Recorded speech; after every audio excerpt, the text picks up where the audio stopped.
ओम नमो भगवते वासुदेवाय।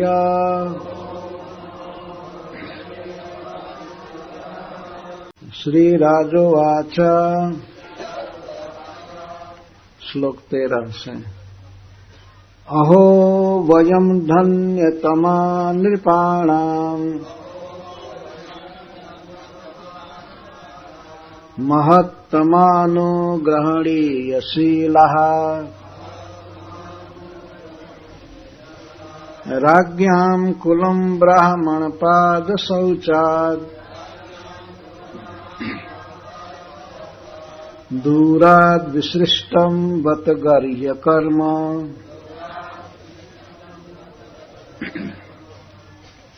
तम्मोपयात् तस्यैव मेघस्य परावरेशो व्यासक्तचित्तस्य गृहेष्वभीक्षणम् निर्वेदमूलो द्विजशापरूपो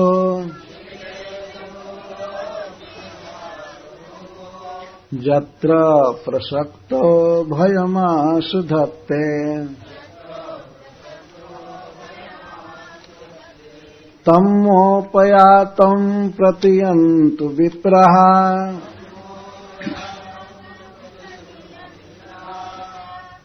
गंगा च देवी धृतचित्तमीशे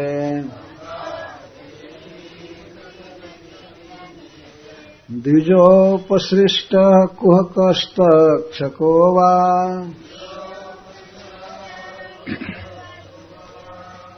दशत्वलं गायत विष्णुगाथः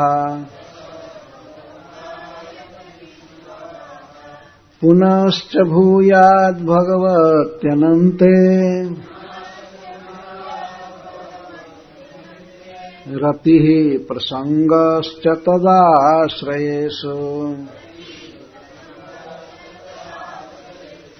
महत्सु यां यामुपयामि सृष्टिम्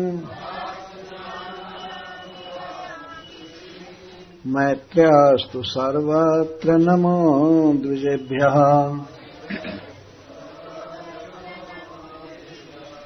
इति स्म राजाध्यवसाय युक्तः प्राचीनमूलेषु कुशेषु धीरः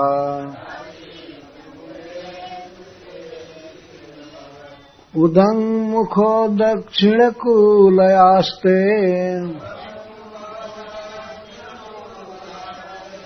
समुद्रपत्न्यः स्वसुतन्यस्तभारः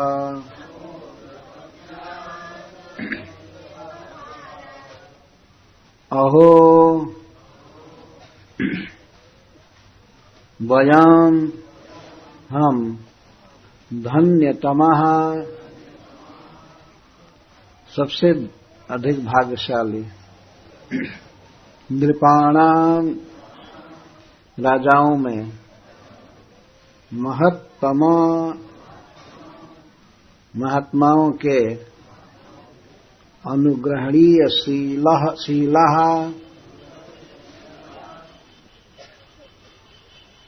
अनुग्रह के पात्र हैं। राज्ञाम कुलम जबकि राजाओं का कुल ब्राह्मण पाद शौचाद ब्राह्मण के पाद छालन जल से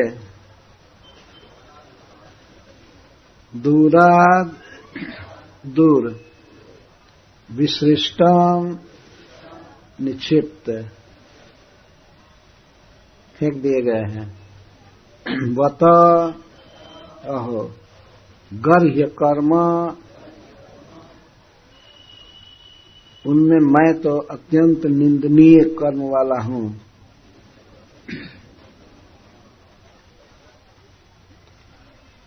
गंगा जी के तट पर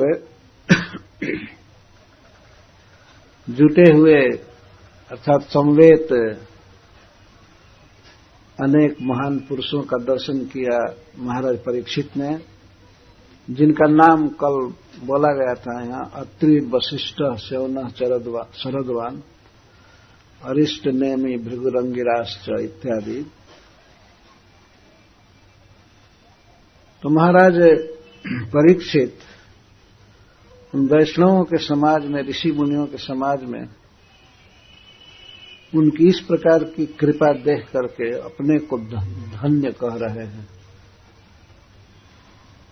अहो वयम धन्य तमा नृपाणाम, अहो हम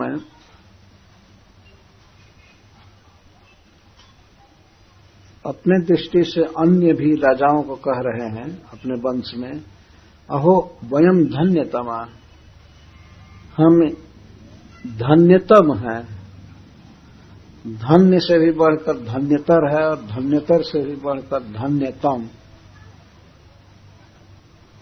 मतलब अत्यंत भाग्यशाली। राजाओं में हम लोग अत्यंत भाग्यशाली हैं। महाराज युधिष्ठिर आदि का अभिप्राय से भी कह रहे हैं और अपने को भी। क्यों भाग्यशाली हैं? कि हम लोग महात्माओं के अनुग्रह के पात्र हैं। जब महाराज परीक्षित शरीर त्यागने वाले हैं 7 दिन के भीतर, तो संपूर्ण ब्रह्मांड से इतने महान पुरुषों का आगमन उनके परलोक की शुभ सूचना दे रहा था। उन सबका अभिनंदन कर रहे हैं और अपने भाग्य की सराहना कर रहे हैं। कहते हैं वैसे तो राजाओं का कुल महात्माओं के द्वारा अत्यंत उपेक्षित होता है।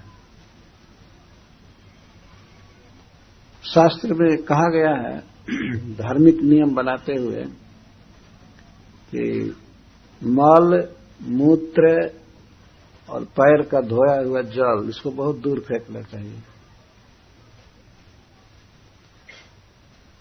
आज का युग तो अजीब हो गया कि मल मूत्र को दूर फेंकना तो दूर की बात है, और अटैच्ड बाथरूम नहीं रखा है।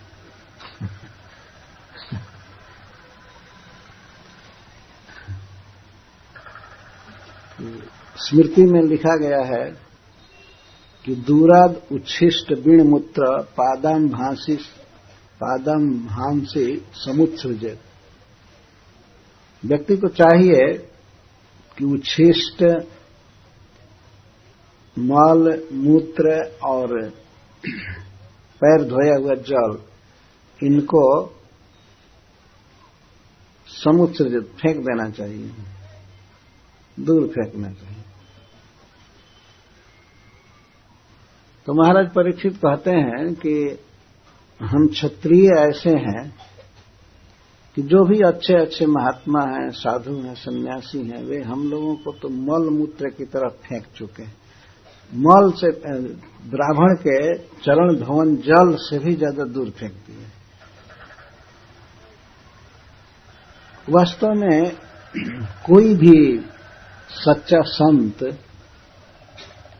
धनी आदमी से संपर्क करना नहीं चाहता। भगवान चैतन्य महाप्रभु तो कहते हैं, विषय धनी आदमी से संपर्क करने की अपेक्षा आत्महत्या श्रेष्ठ है। चैतन्य चैतामृत में कहते हैं। और वो महाराज प्रताप रुद्र के संबंध में कहते हैं, जब सार्वभौम भट्टाचार्य उनको मनाते हैं कि आप दर्शन दीजिए, नहीं तो राजा प्राण छोड़ देंगे, वे आपसे बहुत प्रेम करते हैं। केवल नाम है राजा, वास्तव में वे भगवान कृष्ण के परम भक्त हैं महाराज प्रताप रुद्र। तो भगवान चैतन्य महाप्रभु यहां तक कहते हैं, उसका नाम राजा है ना, इतना ही काफी है। नहीं, कभी मैं उससे भेंट नहीं कर सकता। तो सच्चे महात्मा वास्तव में धनी के चक्कर में नहीं पड़ते हैं। चक्कर क्या, दर्शन तक नहीं चाहते। ये नहीं कि उसी के साथ फोटो खिंचवावें और टांगे कि हम धन्य हैं। जानते हैं उसका क्या असर होता है? धनियों से संपर्क होने पर एक कुपरिणाम होता है, उस साधक के मन में संसार को भोगने की वासना आ जाती है। अपने पास कुछ पैसा हो जाए तो बेटर खान पान, अकोमोडेशन सब का स्टैंडर्ड बढ़ जाता है। इससे तो मर जाना अच्छा है, चैतन्य महाप्रभु कहते हैं। क्योंकि साधक का पतन क्या है? वास्तविक पतन है उसका मन जब भगवान कृष्ण में न रमे और सुख सुविधाओं में रमने लगे, रमते रमते फिर विरक्त व्यक्ति में ये भाव आ जाए कि अब हमें विवाह करना चाहिए, तो उसका तो नाश ही हो गया, खत्म हो गया। भी ये सब धनियों के संपर्क से होता है। तो करोड़पति और राजा आदि से भेंट नहीं करना चाहिए। महाराज परीक्षित कहते हैं, राज्ञम कुलम, क्षत्रियों का कुल, राजाओं का कुल समुदाय तो ब्राह्मण के पाद शौच से भी दूराद विसृष्टम निक्षिप्तम।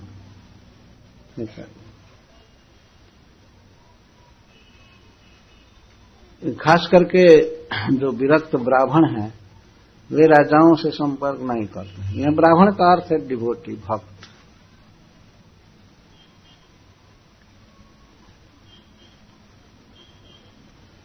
जबकि राजाओं को इतना हीन दृष्टि से देखते हैं अध्यात्मवादी लोग, विरक्त महापुरुष महात्मा।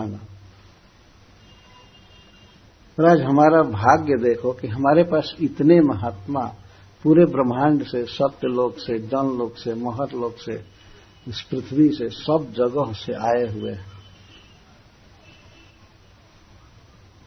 जिनको मलमूत्र की तरफ फेंका गया है दूर, दूराद विशिष्टम, दूरात मतलब चरण धो करके जल जितना दूर फेंका जाएगा उससे भी दूर हम लोग फेंके गए।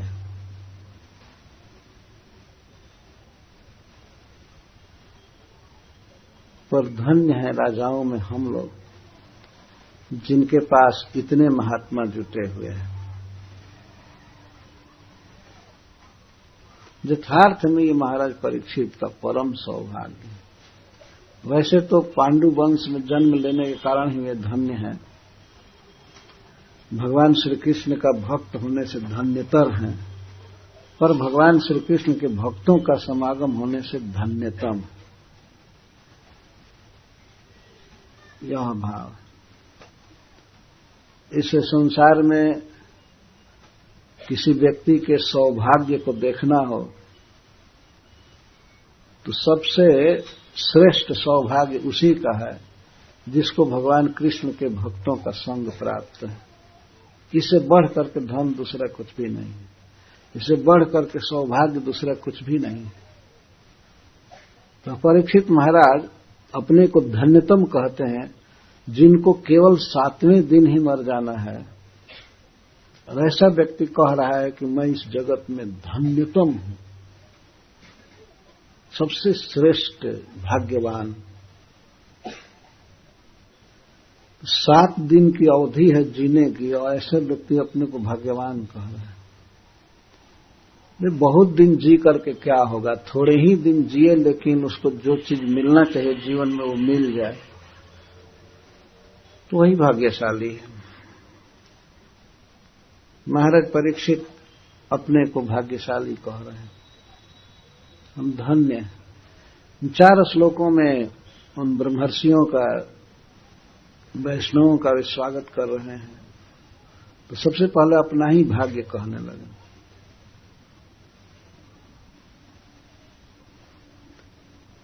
केव हम भाग्यशाली हैं कि महत्तमानो ग्रहणीय शील, हमारा ऐसा वृत्त है, हमारा ऐसा आचरण हुआ कि मैं महात्माओं का प्रिय बना, वे हमारे पास आए, हम पर अनुग्रह करने की इच्छा इन पर हो गई, इनके हृदय में हो गई। तो मैं महात्माओं के द्वारा अनुग्रहणीय हूं।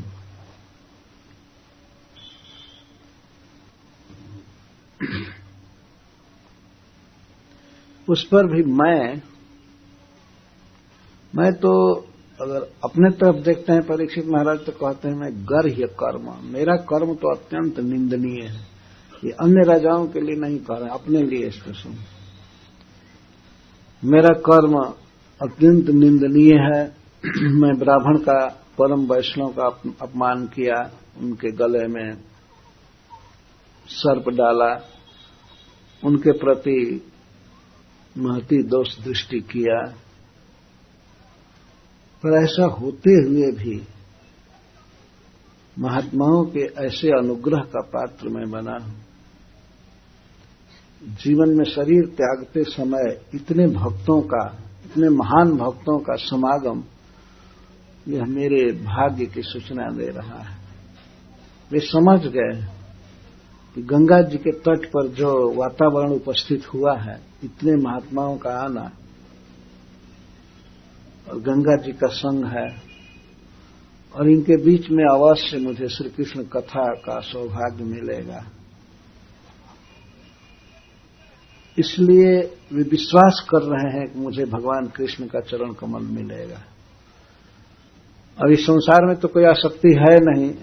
विमर्शित हेतया पुरस्तात्, पहले से ही जब वे राज करते थे उसी समय से लोक परलोक, स्वर्ग, पृथ्वी आदि के भोग को है समझ चुके थे, तुच्छ समझ चुके थे।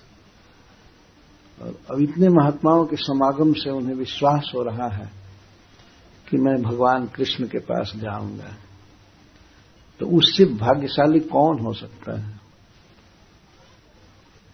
मरने से पहले सारा वातावरण सिद्ध कर रहा है कि महाराज परीक्षित वैकुंठ जाएंगे भगवान के पास। तो उन्हें कहां अब मरने का शोक होगा, शरीर त्यागने का और सब।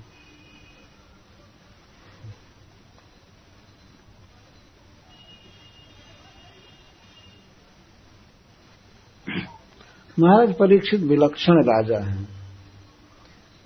ऐसा राजा नहीं कि धन प्राप्त हुआ है तो विषय भोग में डूब जाएं, खूब सुख भोगें, भूल जाएं भगवान को और अपने जीवन के वास्तविक लक्ष्य को भूल जाएं। ऐसा नहीं। वे भगवान के लिए संसार को पूर्णतः भूल सकते थे और भूल गए। 7वें दिन जिसको मरना है और सर्व समर्थ होते हुए भी उसका प्रतिकार नहीं करना चाहते, उल्टे अपने को परम भाग्यशाली मान रहे हैं। यहां तक कि मुनि के द्वारा दिया गया शाप भी उनको महान वरदान के रूप में लग रहा है। यदि शाप नहीं मिला होता और गंगा जी के तट पर नहीं बैठे होते एकांत में, तो संपूर्ण ब्रह्मांड से एकत्रित महान पुरुषों का दर्शन सुलभ नहीं होता।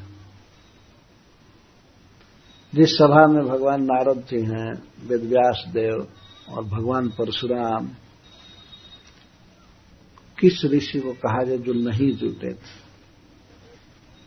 महाराज परीक्षित स्वयं ही अपने मुख से कहते हैं कि आप सभी संपूर्ण ब्रह्मांड से आए हैं और सभी लगभग आए हैं। आगे वो कहते हैं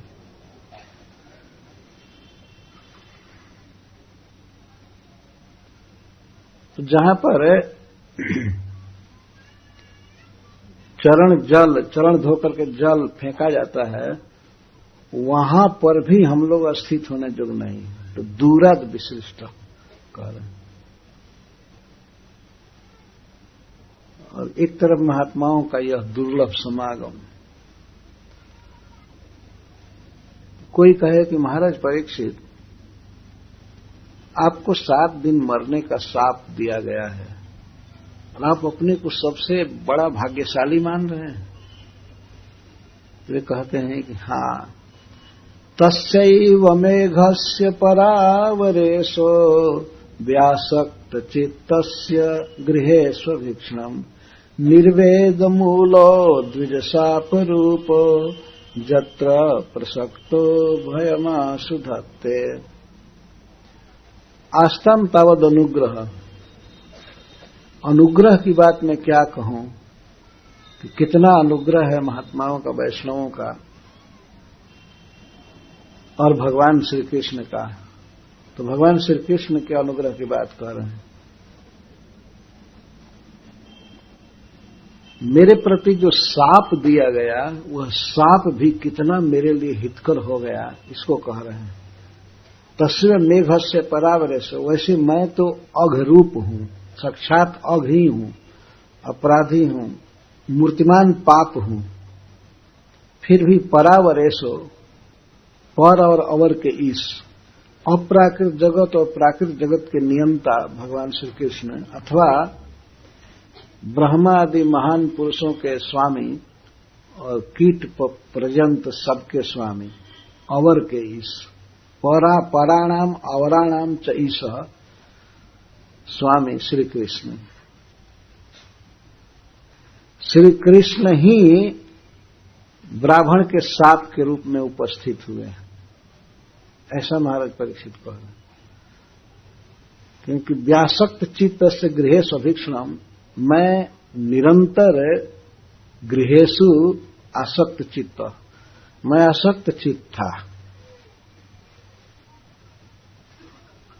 महाराज परीक्षित ऐसे नहीं थे, लेकिन जो जितना ही ऊंचा भक्त होता है वह अपने में दोष देखता है। जैसे श्री कृष्णदास कविराज गोस्वामी, कृष्णदास कविराज गोस्वामी अपने विषय में कहते हैं, पूरी शेर कीट है ते मुंह से लघिष्ठ, जगाई मधाई है ते मुंह से पापिष्ठ। मैं पुरुष के कीट से भी लघिष्ठ हूं, छोटा हूं, हीन हूं, और जगाई मधाई से भी बढ़कर पापी हूं। श्री नित्यानंद प्रभु की कृपा को कहने के लिए अपने विषय में कह रहे हैं, मल के कीट से भी हीन हूं और जगाई मधाई से भी बढ़कर पापी हूं। लेकिन ऐसे पापी पर नित्यानंद प्रभु ने कृपा किया, हमको वृंदावन दिया, इस तरह की बात कह रहे हैं। यहां भी महाराज परीक्षित ये कह रहे हैं कि मैं गृहेषु आसक्त चित्त था और अभीक्षणम, निरंतर आसक्त चित्त रहा, तो मेरा तो जीवन विफल होने जा रहा था। लेकिन भगवान श्री कृष्ण ही परावरेशो, श्री कृष्ण निर्वेद मूलो द्विजशाप रूप, ब्राह्मण के शाप के रूप में मेरे सामने प्रकट हो गए, जो निर्वेद का मूल है। निर्वेद मूल हो, ये भगवान का विशेषण है।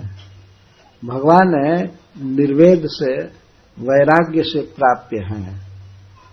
प्राप्त होते। जो व्यक्ति संसार में आसक्त है वह कृष्ण को नहीं पा सकता।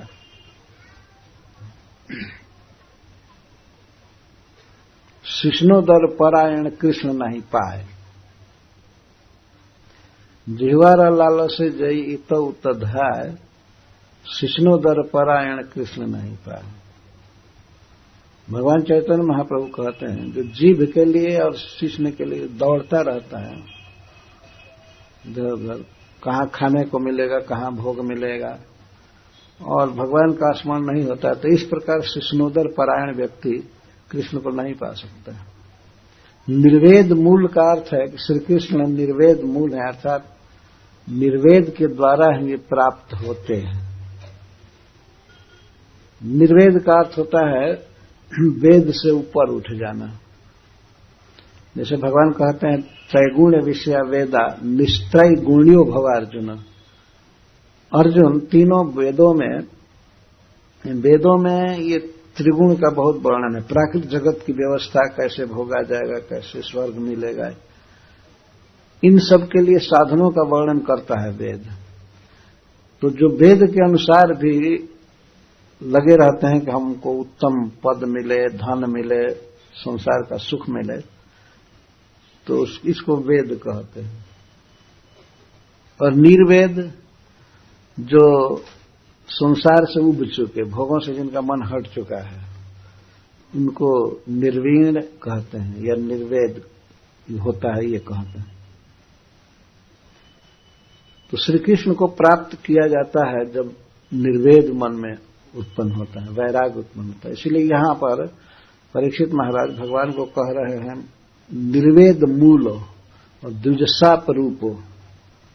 भगवान परावरेशः श्री कृष्ण ब्राह्मण के साप के रूप में प्रकट हुए हैं। तो इससे क्या फायदा होगा?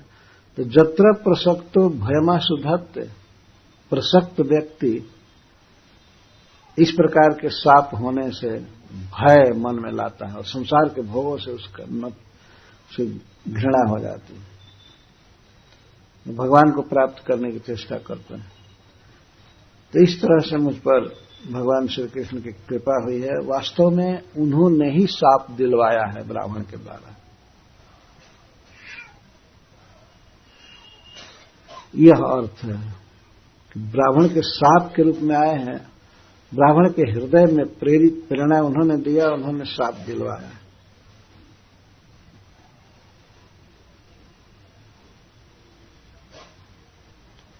जब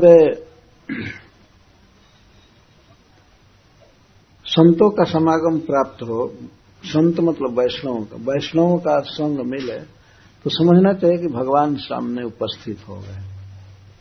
और यदि साधुओं से भेंट नहीं है तो भगवान भी दूर है, यह निश्चित सिद्धांत। जब साप मिला तो महाराज परीक्षित ने ये उस समय रियलाइज नहीं किया कि साप के रूप में भगवान कृष्ण आए हैं अथवा कृष्ण ने साप दिलवाया है। भगवान ने कृपा करके मुझ पर, परंतु तुरंत ही उसी दिन जब इतने महात्माओं का समागम हुआ तब वे समझ गए कि ये श्री कृष्ण की व्यवस्था है। महाराज परीक्षित कुछ भी आसक्त नहीं थे संसार में, वे तो परम भक्त थे भगवान कृष्ण के।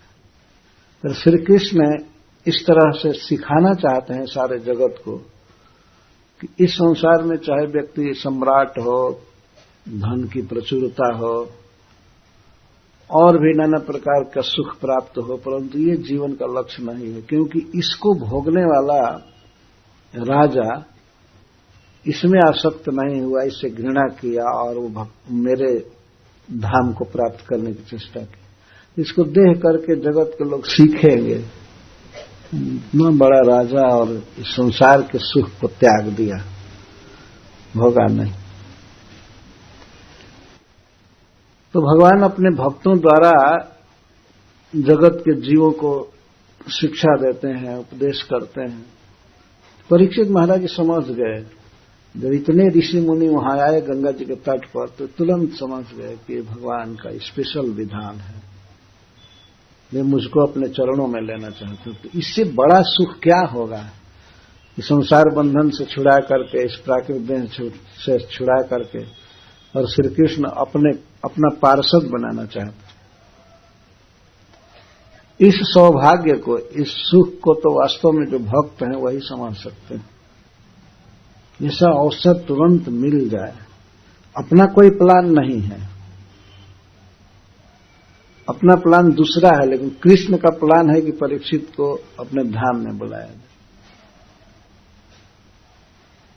और ये कैसे समझे? तो ये समझ गए, इन वैष्णवों के समागम से समझ गए कि भगवान कृष्ण का विधान है, इसलिए बहुत प्रसन्न हुए। तो आगे वे कहते हैं, तम्मोपयातं प्रतियन्तु विप्रा गंगा च देवी धृतचित्तमीशे द्विजोपसृष्टः कुहकस्तक्षको वा दशत्वलं गायत विष्णुगाथा। अतः हे विप्रा, हे ब्राह्मणों, हे पूज्य पुरुषों, तम माम उपयातम प्रतियंतु, मैं आपकी शरण में हूं, ऐसा आप जानिए, जानंतु। प्रतियंतु का अर्थ है आप पतियाइए, जानिए मैं आपकी शरण में हूं। और फिर गंगा जी की तरफ देखकर कहते हैं, मां गंगा भी हम पर कृपा करें, मैं इनकी शरण में हूं।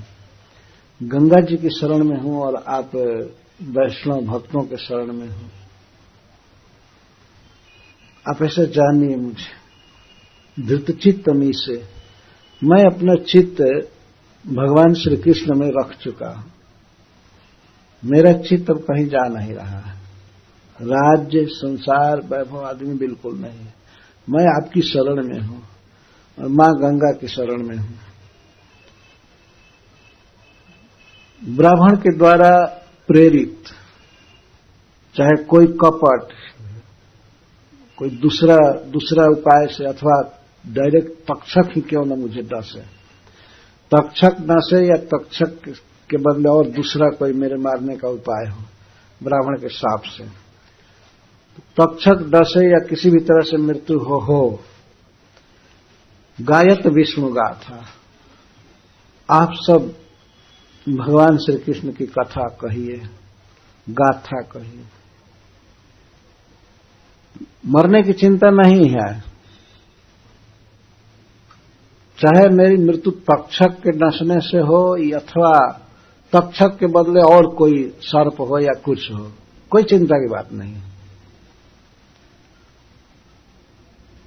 ये वाह शब्द है तो इसमें महाराज परीक्षित बिल्कुल अनादर के स्वर में बोल रहे हैं।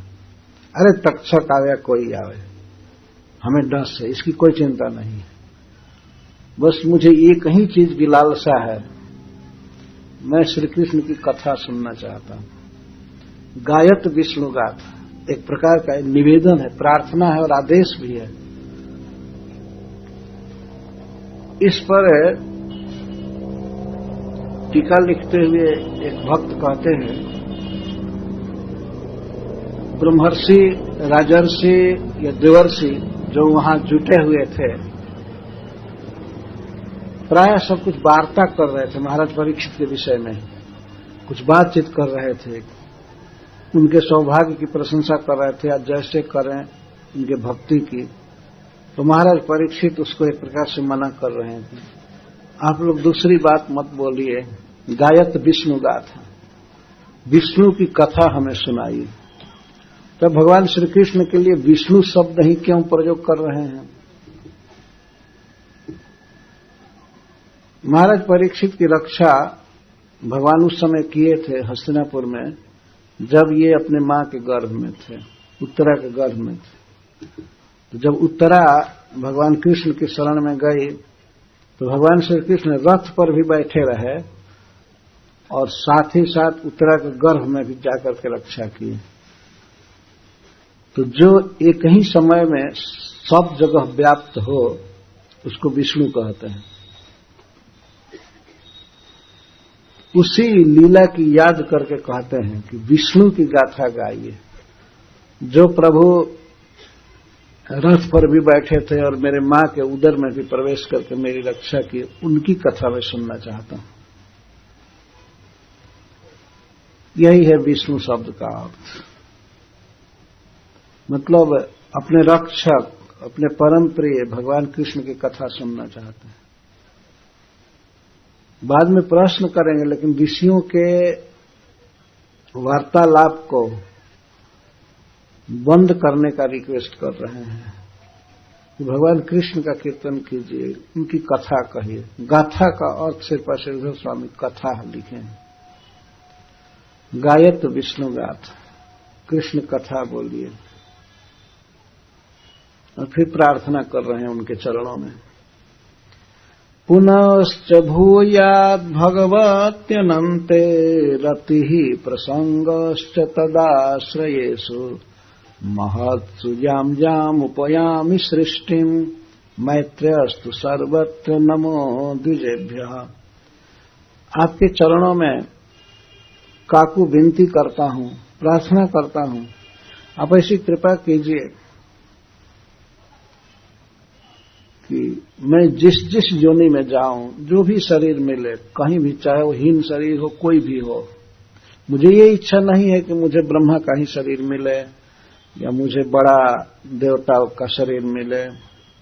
जो भी शरीर मिले, याम याम सृष्टि उपयामी, सृष्टि मतलब योनि, जिस जिस योनि में जाऊं, मेरा जहां जन्म हो, उस योनि में मैं श्री कृष्ण का भक्त बनूं। तो पुनश्च भूयात भगवत अनंते रति, जब भी जन्म मिले, जैसे इस जीवन में मेरा कृष्ण से संपर्क रहा, इस तरह से पुनः फिर भगवान कृष्ण के चरणों में मेरी रति हो, मेरा प्रेम हो। भगवती अनंत, जिनका सौंदर्य, माधुर्य, दया, ऐश्वर्य सब कुछ अनंत है, ऐसे श्री कृष्ण में पुनः रति भूयात, पुनः हमारा प्रेम हो। पुनः शब्द यह सिद्ध कर रहा है कि इस जीवन में महाराज परीक्षित का पूर्ण प्रेम था भगवान के प्रति रहा। तो वास्तव में परम सौभाग्य था, बिल्कुल जन्म के प्रारंभ में ही, अपने मां के गर्भ में ही ये भगवान का दर्शन कर चुके थे। हम तो कभी कभी कहते हैं कि महाराज परीक्षित ने जो मंगला आरती किया, ऐसी सुंदर आरती किसी ने नहीं किया। साक्षात भगवान का दर्शन किए, बच्चा थे गर्भ में तभी, और श्री कृष्ण के रूप पर इतना मोहित थे, इनके चित्त में और इनकी आंखों में श्री कृष्ण का रूप बसा हुआ था, वे उसी को देखा करते थे। जो पुरुष गर्भ में मेरी रक्षा किए, क्या वे ये हैं? किसी भी सुंदर व्यक्ति को देख करके, तेजस्वी व्यक्ति को, और वही याद करते थे, देखते थे। परितः ईक्षण, ईक्षण का अर्थ देखना गहराई से, तो देखते थे, विचार करते थे। वो छवि, वो स्मृति इनकी कभी नहीं गई जीवन में, कृष्ण को देखने में। जीवन में प्रथम व्यक्ति भगवान थे जिनको इन्होंने देखा गर्भ में ही, उसी को देखा करते थे, परिईक्षण करते थे। इसीलिए इनका नाम ब्राह्मणों ने परीक्षित रखा। भागवत प्रथम स्कंध के 12 अध्याय में दी गई, 12वें अध्याय में कथा। परीक्षित नाम की ये व्युत्पत्ति है, इसीलिए धौम्य आदि ब्राह्मणों ने इनका नाम परीक्षित दिया। और भगवान श्री कृष्ण ने, विष्णु ने इनको महाराज युधिष्ठिर के प्रति दिया, रक्षा करके। विष्णु के द्वारा जिनको दिया गया युधिष्ठिर महाराज को, तो इनका नाम हुआ विष्णु रात, राति ददाती। रात का अर्थ है कि इन्होंने दिया, भगवान कृष्ण ने रक्षा करके और युधिष्ठिर महाराज को इस बच्चे को दिया। और बाद में युधिष्ठिर महाराज परीक्षित महाराज को राज देकर के वन में चले गए।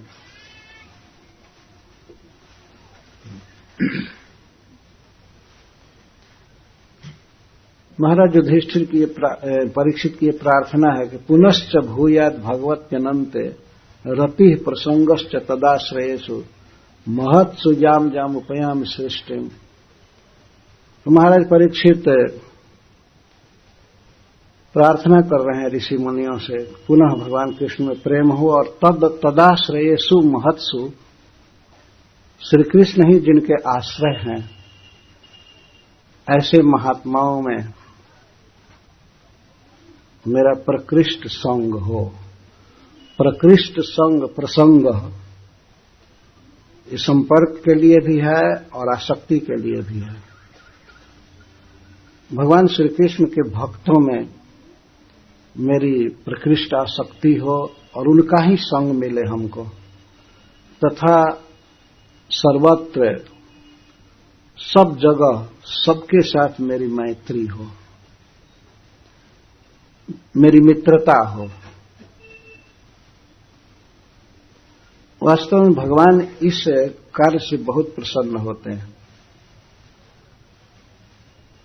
एक परिवार में देखिए, जब पिता देखता है कि हमारा कोई बेटा अन्य भाइयों से बहुत प्रेम करता है,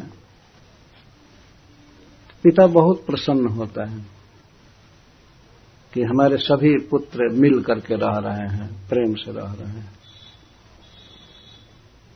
तो इस प्रकार महाराज परीक्षित मांग रहे हैं, सबके प्रति मेरी मित्रता हो, किसी के प्रति द्रोह न हो, किसी के प्रति दोष दृष्टि न हो, सबसे मैं प्रेम करूं, सबसे मेरी मित्रता हो। सर्वत्र मनुष्यों के साथ या अन्य जीवों के साथ भी मेरी हितैषिता का आचरण हो, मैं उनका हित कर सकूं, उनका उपकार कर सकूं। यह है मैत्री। इस प्रकार से महाराज परीक्षित ब्राह्मणों से भीख मांग रहे थे, प्रणाम कर रहे थे बार बार कि हमें आशीर्वाद दीजिए, आपके आशीर्वाद से संभव होगा। मन में कभी कभी ऐसा हो रहा था कि ऋषियों का आगमन हमारे संदेह को दूर कर, उनके संदेह को दूर कर रहा था, मैं भगवान के धाम में जाऊंगा। लेकिन अपने तरफ देखकर कहते हैं कि हो सकता है ये संभव न हो, मुझे जन्म लेना पड़े। तो कोई बात नहीं, मेरा जहां भी जन्म हो, जिस योनि में जाऊं, वहां पर भगवान कृष्ण के चरणों में प्रेम हो और उनके भक्तों में मेरी आसक्ति हो, उनका संग मिले तथा अन्य सब जीवों के प्रति मेरी मित्रता हो। इति स्म राजाध्यवसाय युक्तः प्राचीन मूलेषु कुशेषु धीरः उदङ्मुखो दक्षिणकूलयास्ते समुद्रपत्न्यः स्वसुतन्यस्तभारः।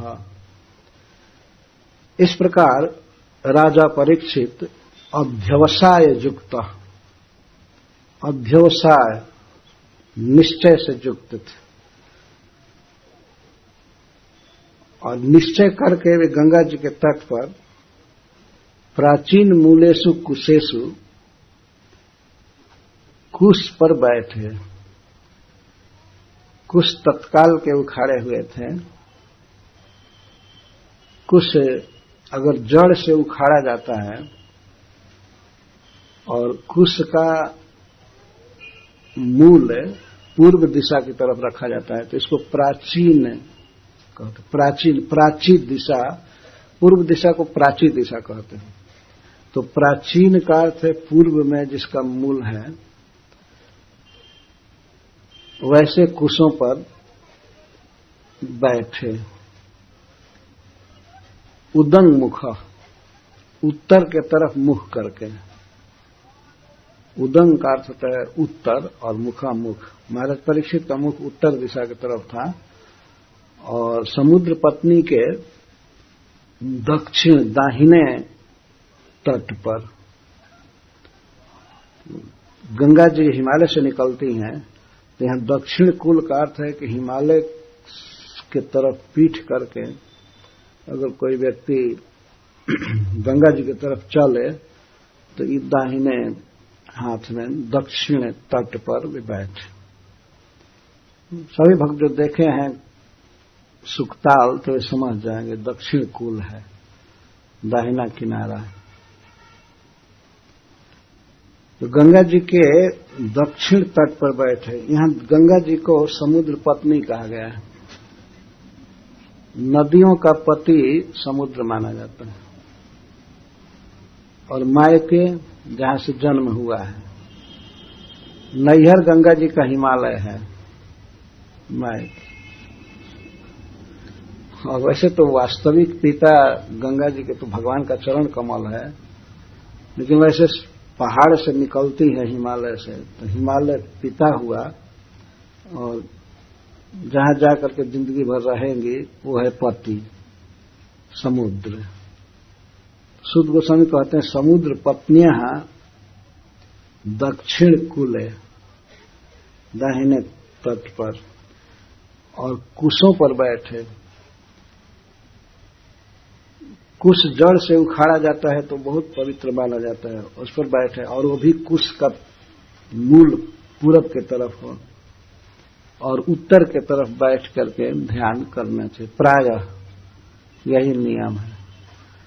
तो यहाँ महाराज परीक्षित पूर्ण तैयार हैं भगवान के धाम में जाने के लिए, उस स्थिति में अपने को कर रहे हैं।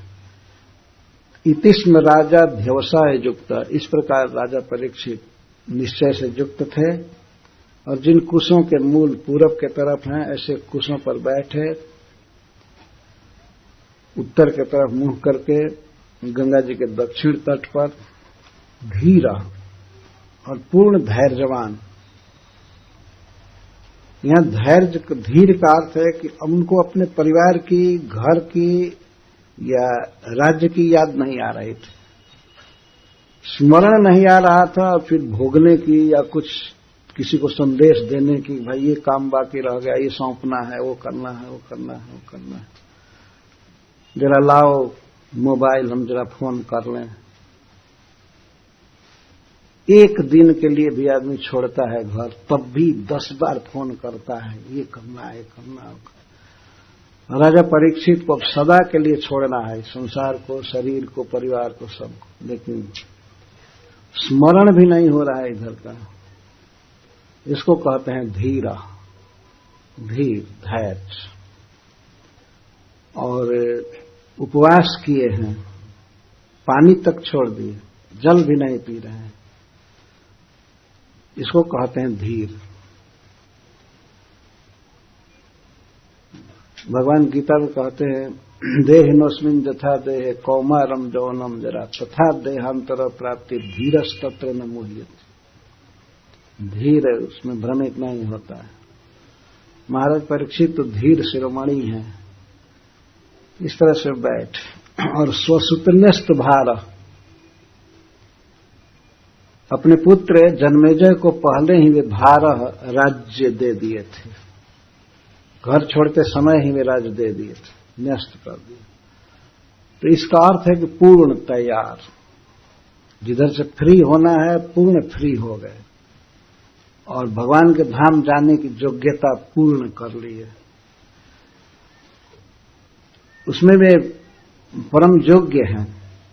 और उसके बाद जब कृष्ण की कथा सुनेंगे 7 दिन, तो पूर्णता तो और पूर्णतम दशा में आ जाएगी।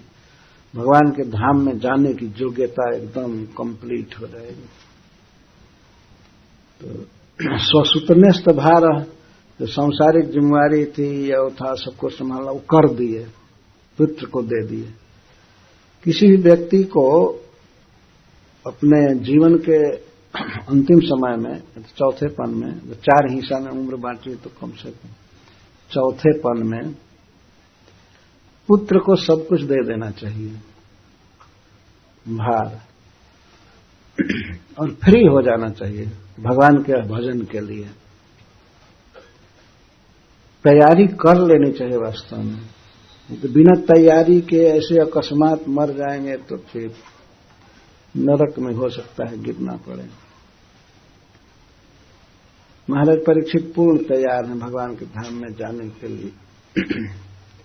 यह शरीर छोड़ते समय भगवान में मन लगा रहे पूर्णतः, भले पुनर्जन्म हो, योनियों में जाना पड़े, शरीर लेना पड़े, उसके लिए भी वे कोई चिंतित नहीं थे। यही प्रार्थना थी ब्राह्मणों से और भगवान श्री कृष्ण से कि उनके चरणों में प्रेम हो, भक्तों से संग हो और सभी जीवों के प्रति हितैषिता हो, मित्रता हो।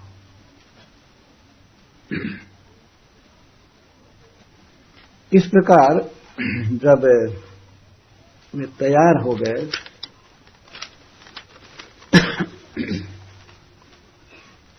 एवं च तस्मिन् नरदेव देवे प्रायोपविष्टे दिवि देव संघः प्रशस्य भूमौ व्यकरन् प्रसूनैः मुदा मुहुर्दुन्दुभयश्च नेदुः।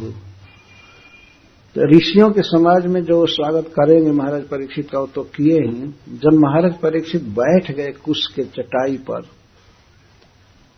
कोई चिंता नहीं घर की, केवल भगवान का स्मरण कर रहे थे। उनके इस दृढ़ निश्चय को देख करके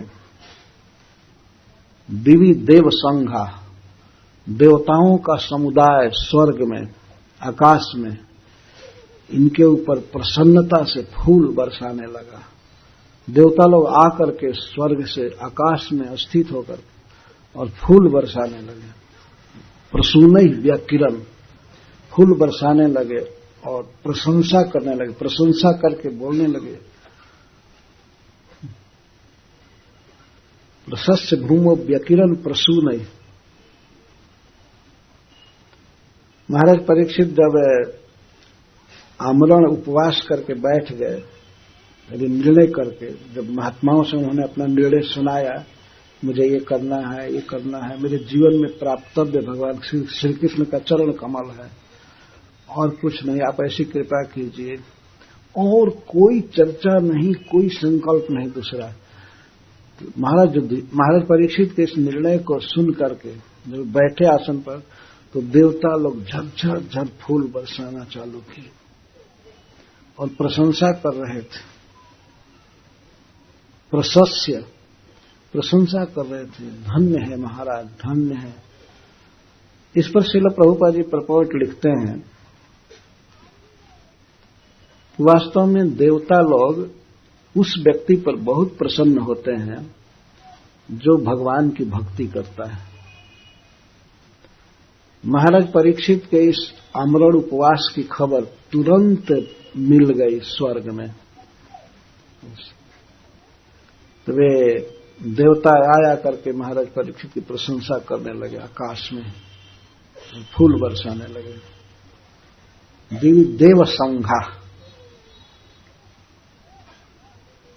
और इन देवताओं के द्वारा बजाई हुई दुंदुभियां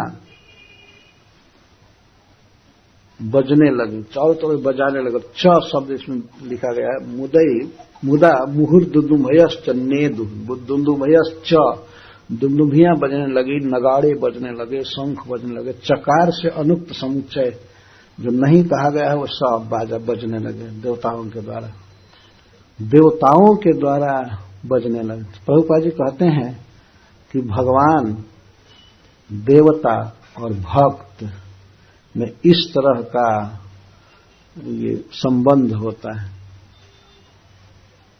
भगवान की भक्ति की बात सुन करके देवता प्रसन्न हो गए और महाराज परीक्षित की प्रशंसा करने लगे फूल बरसात करके। जो लोग देवताओं को नहीं मानते हैं, वास्तव में ये उनके हृदय की गंदगी है, वो रियलाइज नहीं कर पाते हैं। देवता भी हैं, मनुष्य भी हैं। तो महाराज परीक्षित के समय तक तो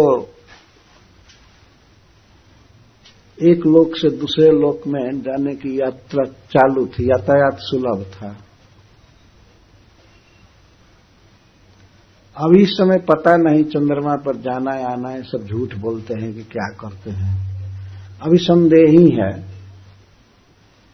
और जाते भी हैं तो दूसरों को नहीं ले जा सकते।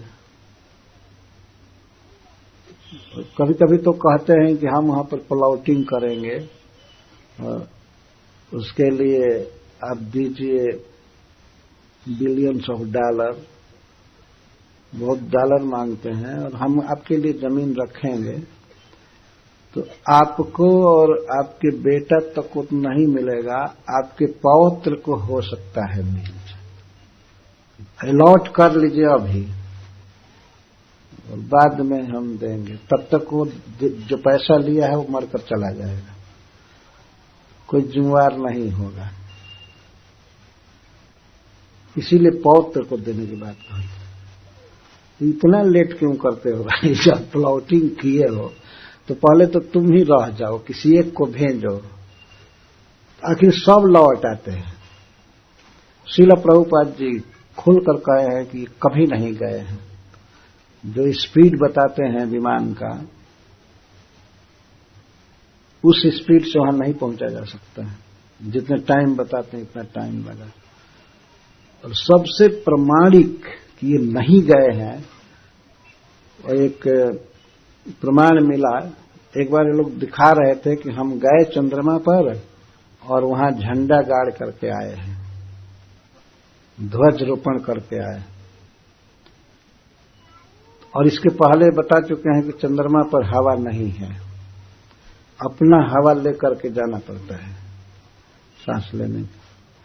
तो झंडा का जब वो फोटो दिखाए तो झंडा हवा से लहरा रहा है। इस पर प्रश्न किया गया, लेकिन लोग इतने क्रोधी हैं कि प्रश्न भी आप नहीं कर सकते। जब आप चंद्रमा पर झंडा गाड़ करके आए हैं तो हवा में कैसे लहरा रहा है? इसका अर्थ है कि इस पृथ्वी पर ही कहीं गाड़ करके फोटो लेकर तब दिखाते हैं चंद्रमा से लेकर के आए।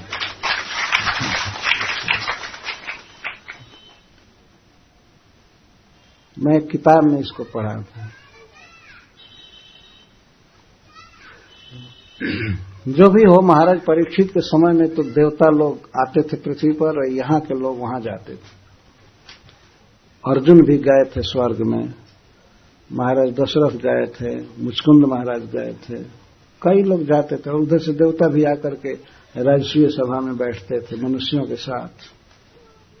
लिखा गया है कि महाराज युधिष्ठिर के, अम्बरीश महाराज के यज्ञ में देवता बैठे थे और मनुष्य बैठे थे, तो दोनों में कोई अंतर नहीं जान पड़ता था। देवताओं की पलक नहीं गिरती है, तो मनुष्य भी चकित थे देवताओं को देख करके अपने पास, तो उनकी भी पलक नहीं गिर रही थी, तो कोई भेद नहीं जान पड़ता था। महाराज अम्बरीश के समय में इतने सुंदर लोग होते थे, इतने सुंदर तेजस्वी धनी कि देवताओं के शरीर में और इनके शरीर में अंतर नहीं पड़ता था। तो युधिष्ठिर महाराज और परीक्षित महाराज तक देवताओं का आगमन रहा। तो पृथ्वी पर एक राजा भगवान की भक्ति का संकल्प करके बैठा और देवता लोग फूल बरसाने लगे। तो सब कम्युनिकेशन था ना, पूरा यातायात सुलभ। ये सिद्ध करते हैं श्रील प्रभुपाद जी, इसी पॉइंट को यहाँ उजागर किए, दिखाए।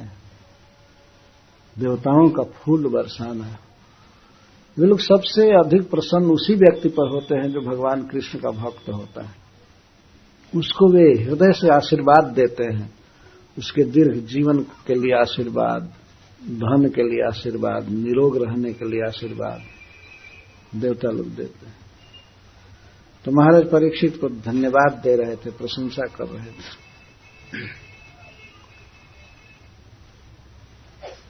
ये तो देवताओं की बात है। महाराज परीक्षित के प्रति देवताओं का क्या रिएक्शन हो रहा था उसको बताया।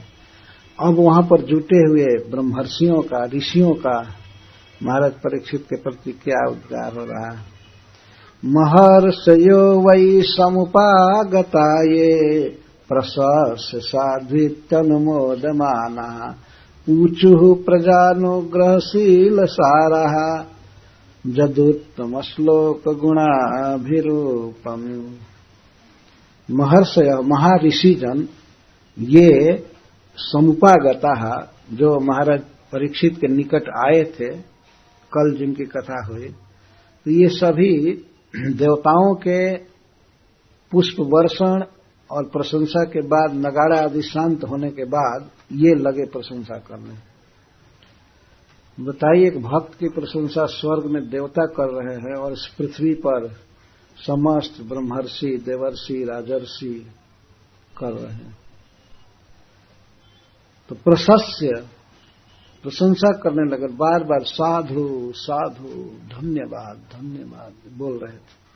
बहुत अच्छा, बहुत अच्छा। इति अनुमोद माना, महाराज परीक्षित के इस निर्णय का अनुमोदन कर रहे थे।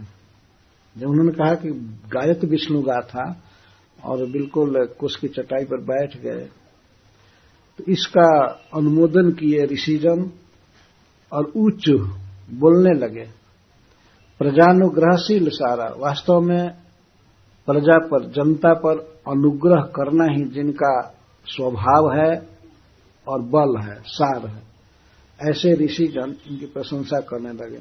जदुत्तम श्लोक गुणाभिरूपम, और ये प्रशंसा जो थी भगवान विष्णु के, श्री कृष्ण के गुणों से परिपूर्ण प्रशंसा थी और इससे वो वचन बहुत सुंदर लग रहा था। भगवान के भक्तों का जो व्यवहार होता है, ऋषियों का, भगवान के गुणों से ही सना रहता है। जब उत्तम श्लोक गुणा अभिरूपम गुण अभिरूपम सुंदरम, प्रशंसा करना। क्या प्रशंसा कर रहे हैं? 2 श्लोक में इसको कहा जा रहा है। नवा इदं राजसि वर्ज चित्रम भवत्सु कृष्णम समनुव्रतेषु यध्यासनम राज किरीट जुष्टम सद्यो जहुर्भगवत पार्श्व कामः। हे राजर्षियों में सर्वश्रेष्ठ राजर्षि वर्ज, आप लोगों के लिए कोई आश्चर्य की बात नहीं है कि इस तरह से संसार का त्याग करना और भगवान कृष्ण को पाने की चेष्टा करना, ये आप लोगों के लिए आश्चर्य की बात नहीं है। हे राजर्षि वर्ज, इदम भवत्सु चित्रम न, आप लोगों के लिए आश्चर्य की बात नहीं है। क्यों? कृष्णम समनुव्रतेषु, आप लोग स्वभाव से ही कृष्ण के अनुगामी होते हैं। ऋषिजन महाराज परीक्षित की प्रशंसा इसलिए कर रहे हैं कि परीक्षित कृष्ण के अनुव्रत हैं, अनुगामी हैं, कृष्ण के भक्त। कृष्णम समनुव्रतेषु भवत्सु, ये आप लोग ऐसे हैं कि अध्यासनम राज किरीट जुष्टम सद्यो जहुर भगवत पार्श्व कामा। आप लोग तो ऐसे हैं कि भगवत पार्श्व कामा, भगवान का सामीप्य प्राप्त करने के लिए, भगवान के पास होने के लिए अध्यासनम सद्यो जहु, अपना राज सिंहासन राज्यासन तुरंत छोड़ दिए। जो राज सिंहासन किरीट जुष्टम, राज किरीट जुष्टम, राजाओं के मुकुट से युक्त था, जिस आसन पर आया करके राजा लोग हमेशा प्रणाम किया करते थे। संपूर्ण पृथ्वी के राजा लोग आया करते थे महाराज युधिष्ठिर के यहाँ, खास करके महाराज युधिष्ठिर के अभिप्राय से बात कही गई है। उसी वंश में जन्म लिए हैं, इसीलिए बहुवचन में बोल रहे हैं ये लोग। ये ध्यासनम राज किरीट जुष्टम सद्यो जहुर भगवत पार्श्व कामा, सद्य तत्काल छोड़ दिए। जब ही सुने कि कृष्ण चले गए अपने धाम में, तो उसी समय युधिष्ठिर महाराज और उनके सब भाई मुकुट त्याग दिए, राज छोड़ दिए। किस लिए? भगवत पार्श्व कामा, भगवान के पास जाने के लिए। पार्श्व का अर्थ है नैकट्य, निकटता पाने के लिए। जहां कृष्ण गए हैं वहीं जाएंगे, हम यहां सुख नहीं भोगेंगे, राज नहीं करेंगे। 1 सेकंड भी राज नहीं किया महाराज युधिष्ठिर ने, उसी समय त्याग दिया। ज्यों सुने कृष्ण नहीं है, चले गए अपने धाम।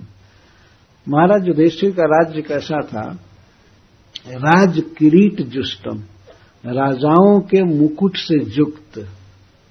जिस आसन पर युधिष्ठिर महाराज बैठते थे, उस आसन को राजा लोग प्रणाम किया करते थे। हमेशा 10-20 हजार राजा जुटे ही रहते थे, प्रणाम किया करते थे। और राजाओं के मुकुट आपस में टकराते थे। प्रणाम करने में ठन ठन कन बोलते रहते थे। सभी सोने के सिंहासन, सोने के मुकुट धारण करके आते थे। तो महाराज युधिष्ठिर के चरण में प्रणाम नहीं पहुंच पाता था, केवल उस सिंहासन तक पहुंचता था। इसका अर्थ है कि जिनके शासन में सारे राजा थे, राजसूय यज्ञ किया था इन्होंने, तो सारे पृथ्वी के समस्त राजा आकर बलि दिए थे, उपहार दिए थे, भेंट दिए थे। सोना चांदी मुद्रा धन लाए थे राजसूय यज्ञ। तो ऐसे राज्य को त्याग देना क्षण भर में, किसके लिए? भगवान के पास जाने के लिए, भगवत पार्श्व काम है। तो आप ऐसे वंश में जन्म लिए हैं, आप लोगों के लिए कोई आश्चर्य की बात नहीं है। दूसरे के लिए आश्चर्य होगा कि इतना त्याग देना कृष्ण के लिए, कृष्ण से इतना प्रेम। आप लोगों के लिए कोई आश्चर्य की बात नहीं, बिल्कुल स्वाभाविक है। ये है प्रशंसा महाराज परीक्षित की। इतना कह करके वे कहते हैं, सर्वे वयं तावदिहास्महेद्य कलेवरं जावदसौ विहाय लोकं परं विरजस्कं विशोकं जास्यत्यजं भागवत प्रधानः। महाराज परीक्षित से बात कहकर आपस में मंत्रणा करके बोलते हैं। बोले मंत्रणा कर लिए कि आप रहेंगे ना 7 दिन, आप रहेंगे ना? तो सब यही कहते थे, हाँ हाँ हमें तो रहना है, हम तो यहाँ रहने के लिए आए, हमें तो रहना है, हमें देखना है कि भगवान का परम शुद्ध भक्त किस तरह से इस जगत को छोड़कर भगवान के धाम में जा रहे हैं। तो सभी ने एक स्वर से कहा कि हाँ हम यही रहेंगे, यही रहेंगे। तब वे बोलते हैं, सर्वे वयं तावदिहास्महेद्य, अभी समय हम सभी तब तक यहीं रहेंगे, कहीं नहीं जाएंगे, अपने आश्रम या कहीं कोई काम धंधा जो भी है, कहीं नहीं जाएंगे, हम यहीं रहेंगे। यह आश्रम है, हम रहेंगे। कलेवरम जाओ दसौ विहाया, तब कब तक रहेंगे? जब तक महाराज परीक्षित कलेवरम विहाया, अपना शरीर छोड़ करके और लोकम परम ब्रजस्कम विशोकम जासत्यम भागवत प्रधान, भगवान के धाम गोलोक में जब तक नहीं जाएंगे तब तक हम यहीं रहेंगे, तो इनके देह त्याग तक यहीं रहेंगे, हम देखेंगे। कोई व्यक्ति, कोई संत पुरुष, वैष्णव यदि भगवान के धाम में जा रहा है तो वास्तव में खुशी की भी बात होती है, बहुत प्रसन्नता होती है ये सोच करके भगवान के धाम में जा रहा है। लेकिन दुख भी होता है। दुख का भी कारण है कि ऐसे महान पुरुष से फिर संपर्क नहीं हो पाएगा, आंखों से तिरोहित हो जाएगा, दर्शन नहीं होगा, ये सोच करके दुख होता है। लेकिन वे जा रहे हैं भगवान के पास, इससे बहुत प्रसन्नता होती है। वैष्णवों का जो अंतर्धान होता है तो इसको हमारे वैष्णव समाज में विजयोत्सव कहते हैं। कभी कभी उसको लोग विरहोत्सव कहते हैं। विरह उत्सव नहीं होता है, लगा देते हैं विरहोत्सव हो रहा है, विरह कोई उत्सव नहीं, विजयोत्सव है वास्तव में। क्या विजय? माया को परास्त करके और भगवान के धाम में प्रवेश करना, वैकुंठ विजय। तो वैकुंठ में भगवान के धाम में भगवान के पार्षद स्वागत करते हैं और यहां से ले भी जाते हैं पार्षद। वहां बहुत स्वागत होता है, बहुत आनंद छाता है कि भगवान के धाम में कोई गया। और वहां के पार्षदों में कोई ये कॉम्पिटिटिव भावना नहीं है कि अब ये आया धक्का करेगा, हमारा सुख शेयर करेगा, ऐसा नहीं है। वैकुंठ अनंत है, अद्भुत है। वहां कोई जाता है तो बहुत बड़ा उत्सव मनाया जाता है। वहां तो उत्सव तो रात दिन उत्सवमय ही है, कोई नया उत्सव मनाने की आवश्यकता नहीं पड़ती है, वो धाम ही उत्सवमय है। तो यहां भी वैष्णव जन विजयोत्सव मनाते हैं, रोते भी हैं, शोक भी करते हैं कि अब संग नहीं होगा, साक्षात दर्शन नहीं होगा, लेकिन फिर भी मनाते हैं। वो भी एक फेस्टिवल होता है। जैसे श्रील प्रभुपाद जब गए तो बहुत बड़ा शोक छाया, सब वैष्णव जहां थे वहां रो रहे थे। तो ये विश्वास रहता है प्रभुपाद जी तो गए कृष्ण के पास, भगवान के पास, तो उनके लिए शोक नहीं होता है, शोक अपने लिए होता है कि अब इनका दर्शन नहीं होगा। नहीं, या आपके इस उत्कल में अभी कुछ ही वर्ष पहले गौर गोविंद महाराज शरीर छोड़े मायापुर में, तो बहुत बड़े दुख की बात हुई कि इनका साक्षात नहीं होगा, उनकी वाणी सुनने को नहीं मिलेगी, आंखों से दर्शन नहीं होगा।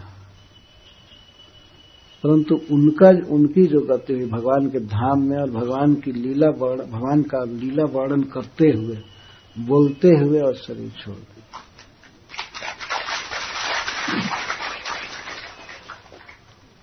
जिस समय वो बातें कर रहे थे और ऐसे तकिया था सिलेक्ट करके और बोल रहे थे, जगन्नाथ जी सामने थे,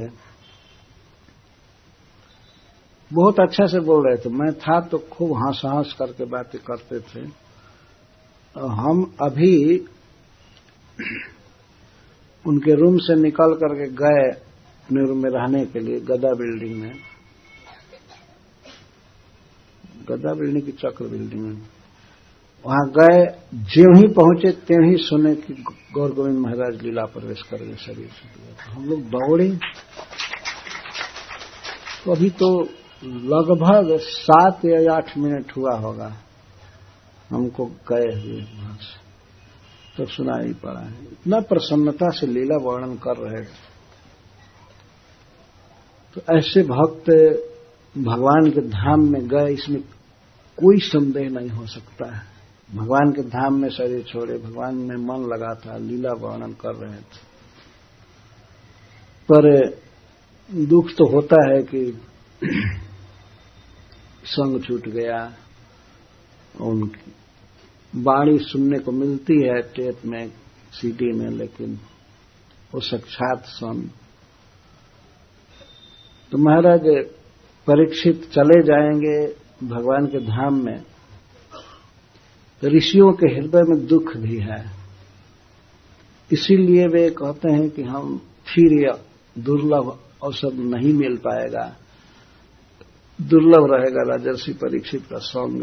अतः जब तक हैं तब तक हम यहीं रहेंगे, इनको देखते रहेंगे और यहां से हम कहीं नहीं जाएंगे। सर्वे वयम तावदिहास्मयेद्य, कहते सर्वे वयम, हम सभी तब तक यहां रहेंगे जब तक महाराज परीक्षित कलेवर त्याग कर वैकुंठ में जाएंगे। किस लोक में? कलेवरम विहाय असौ लोकम परम लोकम। परम का अर्थ होता है सबसे श्रेष्ठ।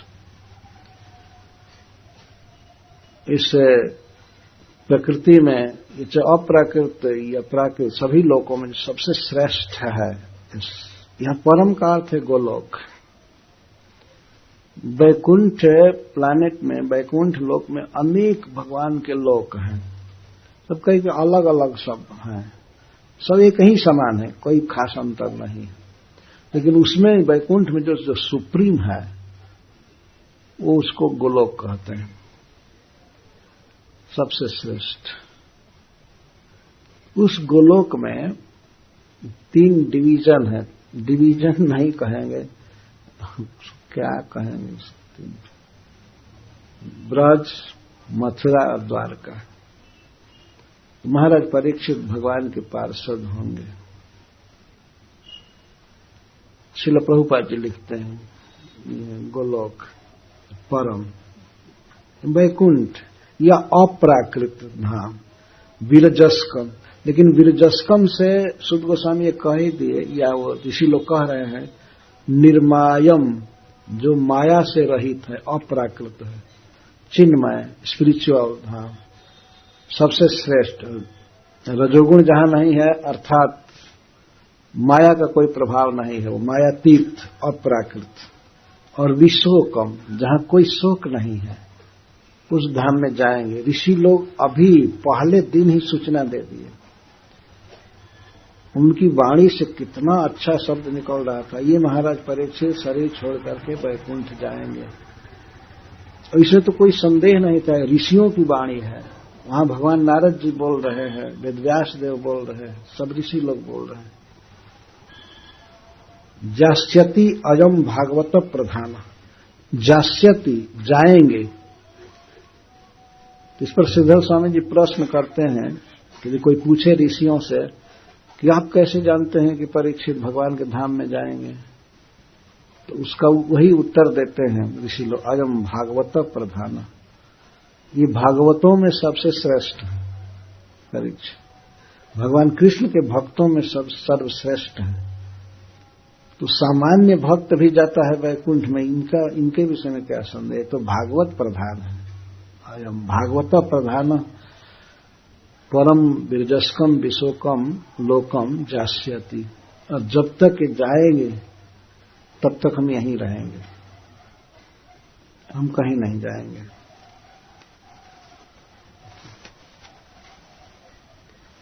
जब महाराज परीक्षित ने उनकी ये बातें सुनी, इनका आनंद अनंत गुना बढ़ गया। यह सुन करके ऋषियों के मुख से निकल रहा है कि मैं भगवान के पास जाऊंगा।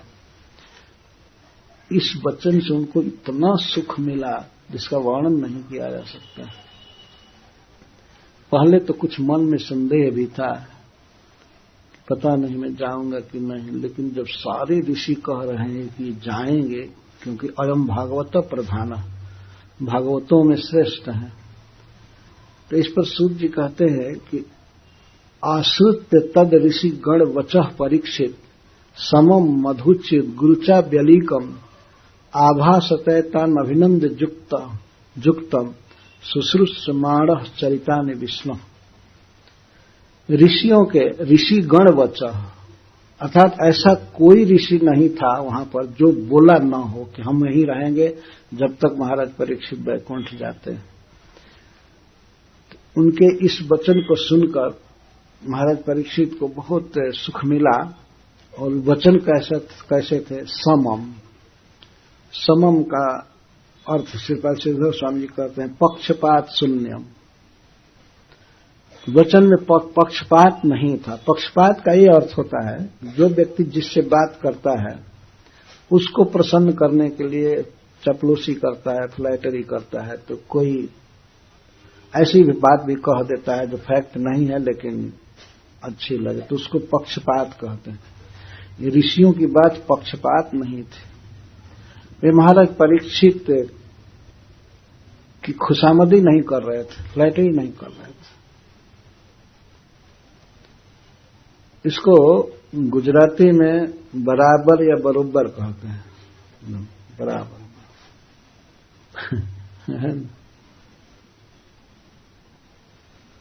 मधुच्युत, ऋषियों के वचन से अमृत चू रहा था, अमृत श्रावी वचन।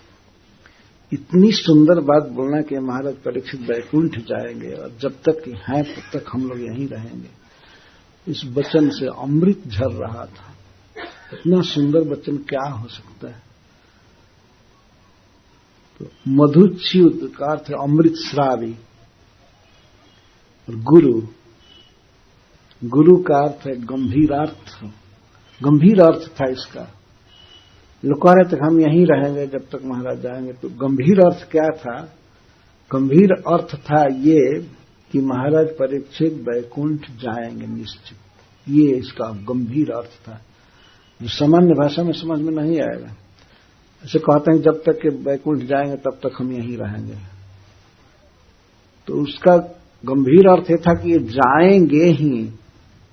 ये सभी त्रिकालदर्शी ऋषि हैं जिनके जीवन में कोई पाप नहीं रह गया, पूर्ण शुद्ध, भगवान कृष्ण के परम भक्त। ये सभी ऋषि ये आशीर्वाद नहीं दे रहे हैं, बल्कि अपना सौभाग्य मानते हैं कि हम इस भक्त को विदा करेंगे जब वैकुंठ जाएंगे, हम यहीं रहेंगे। तो यही गंभीर अर्थ था।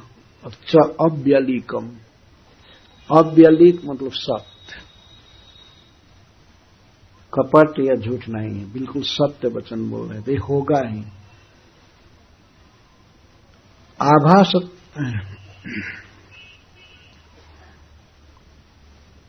आभासतैन अभिनंदन जुक्तम। तो महाराज परीक्षित इन ऋषियों का अभिनंदन करके और बहुत ही उपयुक्त बात बोले। क्या इच्छा थी इनकी? वैकुंठ जाना तो एकदम पूर्व निश्चित था इनका। जैसे कोई रिजर्वेशन ले लिया हो ट्रेन का, प्लेटफार्म पर पहुंच गया है, घंटी भी हो गई है कि अब आने वाली है ट्रेन। ट्रेन पर चढ़ने में इतनी उत्सुकता होती है, महाराज परीक्षित को क्या आनंद हुआ होगा,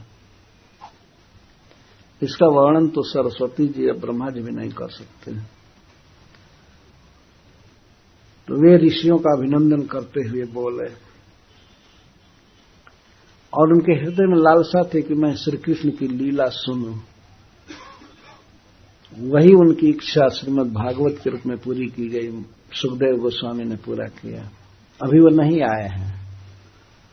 जब इन लोगों से बात करेंगे परीक्षित महाराज, तो उसी समय तत्रा भवद भगवान व्यासपुत्र, भगवान व्यास नंदन सुखदेव गोस्वामी आए। जब वे आए तो सभी ऋषि मुनि खड़े हो गए, क्योंकि सब लोग जानते थे, प्रचार था कि श्रीमद् भागवत के ये ग्राहक है, पढ़े हुए, इनको इनके पिताजी ने पढ़ाया। ये बात सब जगह फैली थी। तो अब दूसरे के द्वारा कोई उत्तर देने की बात नहीं रह गई थी। वहां वेदव्यास देव खड़े हो गए, भगवान परशुराम खड़े हो गए, नारद जी खड़े हो गए, सभी। और वास्तविक बात यह है कि सुखदेव गोस्वामी के प्रवचन को सुनने के लिए ही ये जुटे थे। जानते थे कि ये सब होगा, आएंगे वे। तो बहुत दुर्लभ आनंदमय प्रसंग हुआ। तो महाराज परीक्षित हाथ जोड़ करके सभी ऋषियों से कहते हैं, समागतः सर्वतयेव सर्वे वेदा यथा मूर्तिधरा स्त्रीपृष्ठे नेहाथवा मूत्र च कश्चनार्थ रीते परानुग्रहमात्मशीलम। तीनों लोकों के ऊपर सत्यलोक में जैसे वेद मूर्तिमान रहते हैं,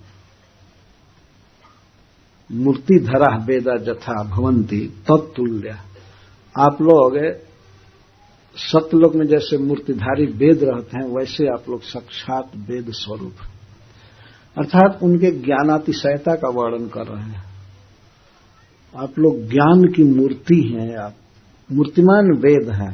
जैसे सत्यलोक में वेद रहते हैं तो देवता के रूप में रहते हैं, व्यक्ति के रूप में, तो वैसे आप लोग मूर्तिधर वेद हैं।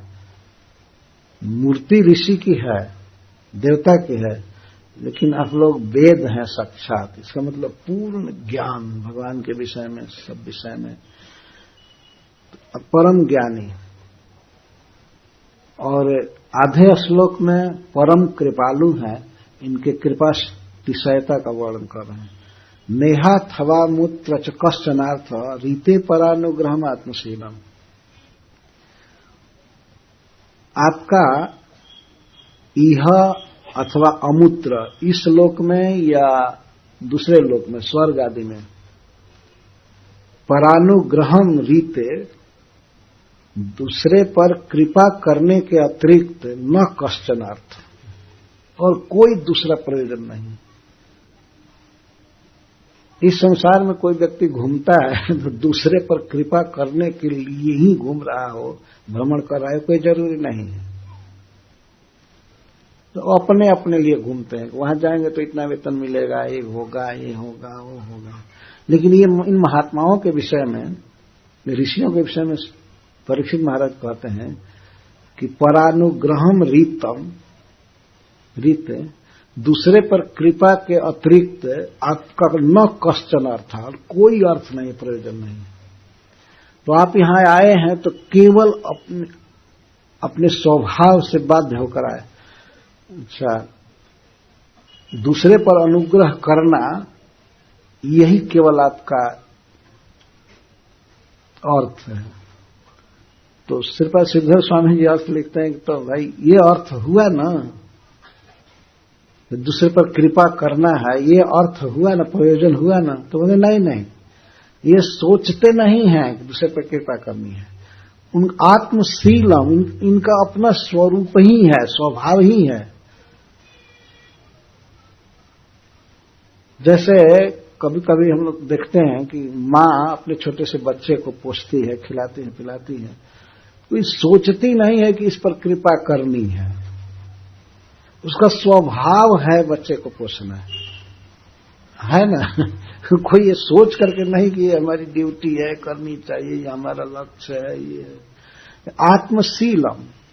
श्रीपाद सिद्धर स्वामी जी लिखते हैं, त्रयाणाम लोका नाम पृष्ठ ऊपरी सत्य लोके वेदा जथा मूर्ति धरा भवंती तत्तुल्या भवंत।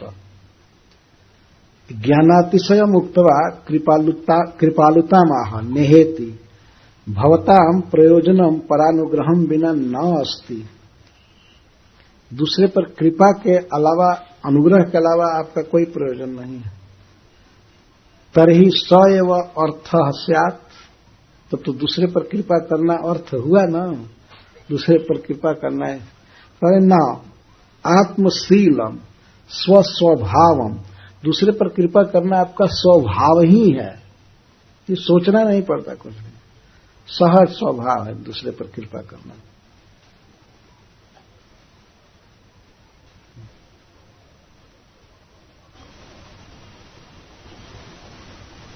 संत सहज स्वभाव खगराया, उसके पहले एक चौपाई है।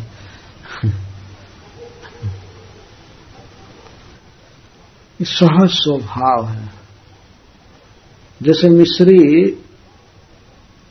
मीठा लगेगा ही, यदि मिश्री है तो उसको आप पानी से धो दीजिए ऊपर से, तो उसका स्वभाव नहीं जाएगा। जब तक वो पूरा समाप्त नहीं होगा तब तक स्वभाव नहीं जाएगा। ऐसे ही संत का स्वभाव है, भगवान के भक्त का स्वभाव है दूसरे पर कृपा करना। ये प्रयोजन नहीं है उनका दूसरे पर कृपा करना, ये अर्थ नहीं है, ये उनका स्वभाव है।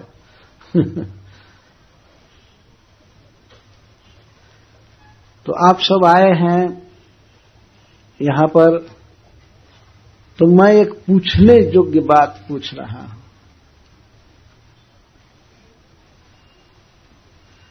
ततश्च वह पृच्छमिमं विपृच्छे विश्रभ्य विप्रा इति कृत्यतायाम् सर्वात्मना म्रियमाणैश्च कृत्यम् शुद्धं च तत्र मृषताभियुक्तः।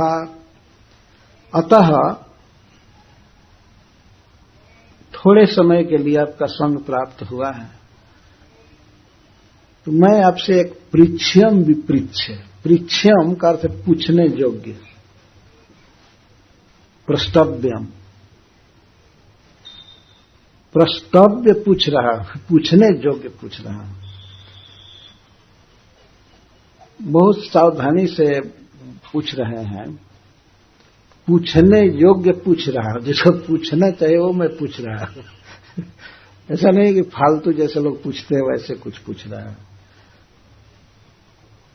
ततश्च वह का अर्थ है जुष्माकम, मैं आप लोगों से इमम पृच्छ्यम विपृच्छ, ये पृच्छ्यम प्रष्टव्यम विपृच्छ, पूछने योग्य एक बात पूछ रहा हूं। तो क्या आपको विश्वास है कि हम लोग जानते हैं उसको और हम उचित उत्तर देंगे? हाँ, विश्रव्य विश्वासम कृत्वा, हम आप पर पूर्ण रूप से विश्वास करके, श्रद्धा करके पूछने योग्य बात पूछ रहा। क्या पूछ रहे हैं? इति कृत्यतायाम, इति कृत्यतायाम एवं कर्तव्यम इति अस्य भाव इति कृत्यता तस्मिन् विषय। मनुष्य का क्या कृत्य है या होना चाहिए, उसके कृत्यता के विषय में मैं प्रश्न कर रहा हूं। उसको क्या करना चाहिए इस विषय में प्रश्न कर रहा हूं। वास्तव में उसको क्या करना चाहिए, किसी जीव का क्या कर्तव्य है, उसे क्या करना चाहिए। एक तो ये पहला प्रश्न हुआ, और दूसरा प्रश्न हुआ कि जो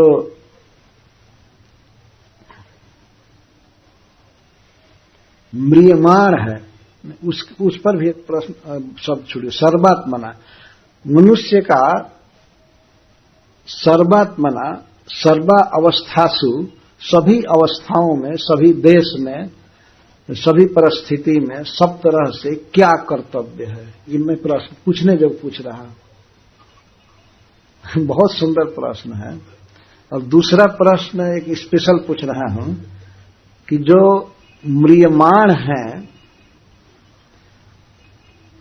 जो मृत्यु के पंजे में हैं, मरणशील हैं, उनके लिए कृत्य क्या है? सामान्य सबके लिए क्या कर्तव्य है, और उस पर भी जो म्रियमाण हैं, मरने वाले हैं, मृत्यु के पंजे में, उनको क्या करना चाहिए? और वो भी मैं पूछ रहा हूं, उसको बताइए। ऐसा नहीं कि कोई भी साधन बता दे, अनेक साधन लोग बताते हैं, लेकिन हम शुद्ध साधन सुनना चाहते हैं, जिसको करने से पहले का पाप सब खत्म हो जाए और आगे पाप न हो, पापों का रिएक्शन न भोगना पड़े, फल न भोगना पड़े, ऐसा साधन क्या है? तो दो प्रश्न किए ना, दो प्रश्न।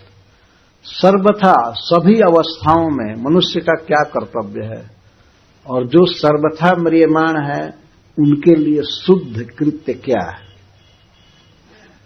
से बहुत से कर्म है संसार में, लेकिन वो शुद्ध नहीं होता, उसमें कुछ पाप लगता है, और पहले के कर्मों का वो पाप काट नहीं पाते हैं, फल भोगना पड़ता है, तो कर्म का रिएक्शन का। तो मैं शुद्ध साधन सुनना चाहता हूं। दो प्रश्न हुआ, सबके लिए समान रूप से कर्तव्य बताइए, और म्रियमाण के लिए कर्तव्य क्या है? श्रील प्रभुपाद जी इस पर परपॉइंट में लिखते हैं कि जो म्रियमाण है उसके लिए कृत बताइए। तो ऐसा संसार में कौन है जो म्रियमाण नहीं है? अरे मृत्यु चाहे 2 दिन में हो, चाहे 7 दिन में, चाहे 100 वर्ष के बाद हो, मृत्यु तो निश्चित है। तो म्रियमाण तो सब हैं। और इस समय जो हॉस्पिटल में जाते हैं, जिनको रोग है, वो भी म्रियमाण ही समझिए। उनको ये नहीं मानना चाहिए कि नहीं हम मरने वाले नहीं हैं, अभी कोई ठीक नहीं कब मरना है, तो उसको म्रियमाण कहते हैं। तो सब तो म्रियमाण ही हैं, प्रभुपाद जी कहते हैं, और श्रीपाद श्रीधर स्वामी भी यही लिखते हैं, सब म्रियमाण है। दोनों प्रश्न का एक ही अर्थ हुआ, एक ही अर्थ हुआ। क्या कर्तव्य है इस विषय में आप सब विचार करके और बताइए।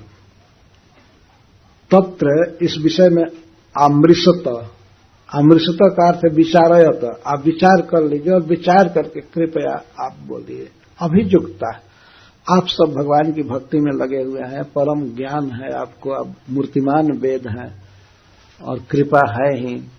दूसरे पर अनुग्रह के अतिरिक्त आपका कोई उद्देश्य या प्रसार प्रयोजन नहीं है, का स्वभाव है।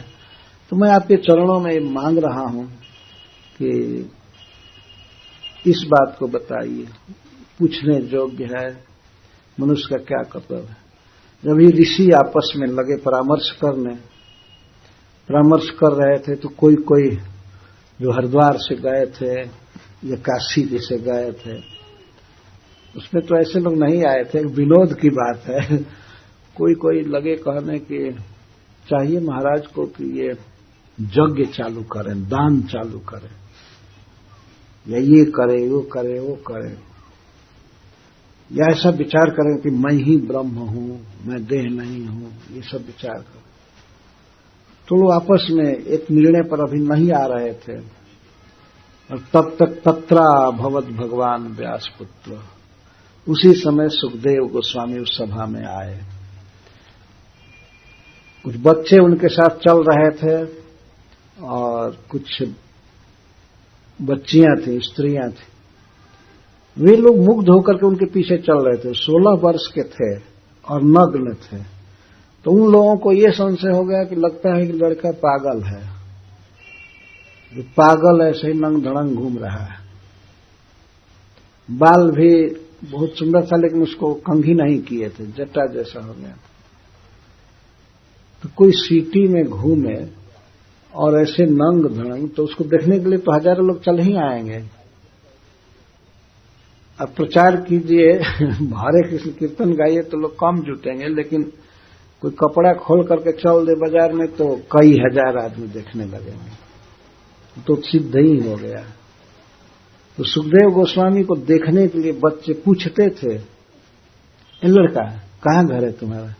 तो वो कुछ नहीं बोलते थे, बहरे जैसे दिखाते थे अपने को, अंधे जैसे मार्ग देख न रहे हो। तो लोग स्वयं ही कहते थे कहाँ जाना है, ये बोलते नहीं थे, कहाँ जा रहे हो? ये रास्ता जाएगा। फिर लड़कियां कभी कभी सोचती तो हो ब्रह्मा की ऐसी गलत सृष्टि है, इतना सुंदर लड़का बनाया लेकिन पागल बना दिया। तो लोग पीछे पीछे जा रहे थे, पूछते हुए जा रहे थे, कुछ बोल नहीं रहे थे। जाते जाते जब सभा में पहुंचे तो समस्त ब्रह्मर्षि, राजर्षि, देवर्षि की सभा उठ गई, सब लोग खड़े हो गए। और जब इनको बड़े दिव्य आसन पर बैठाया गया तो बच्चे और स्त्री सब लौट आए। वहां पर शुद्ध गोस्वामी जी कहते हैं कि ये मूढ़ है, मतलब कुछ जानते नहीं तो लौट आए। तो वे लोग लगे कहने, अरे ये पागल नहीं है, तो बहुत बड़ा व्यक्ति है, पागल होता तो ये सब सही दिमाग वाले कैसे इसका स्वागत करते हैं। तो लोग लौट गए। शुद्ध गोस्वामी जी कहते हैं कि जब सुनना चाहिए तो ये सुने नहीं, लौट गए, इनका तमाशा खत्म हो गया।